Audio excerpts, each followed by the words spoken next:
تمہارا بچپن چاہے غریبی میں گزرا ہو، اگر تمہارے باپ کا بڑھاپا غریبی میں گزر گیا نا، بیکار ہو تم، کسی کام کے نہیں ہو۔ چاہے آپ نے کھلونے والی گلیوں سے رستے بدلے ہوں گے، لیکن باپ نے آج تک کبھی اپنا راستہ نہیں بدلا۔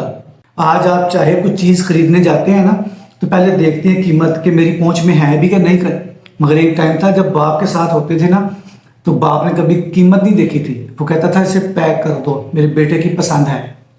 آج ہمیں بخار ہو جائے نا تو ہم سوچتے ہیں کہ یار کل دوائی لے لیں گے، پرسوں دوائی لے لیں گے، لیکن کبھی باپ کے لیے ایسا نہیں سوچنا کہ اگر وہ بیمار ہے یا اسے کسی چیز کی ضرورت ہے نا، تو باپ کے بڑھاپے سے پہلے خود کو اتنا مضبوط اور اتنا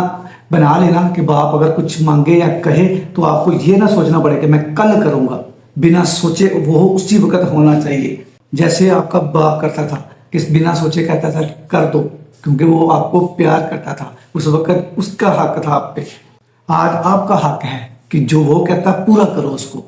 اگر نہیں کر سکتے ہو تو تم کسی کام کے نہیں ہو، نالائق بیٹوں میں نام لکھا جائے گا۔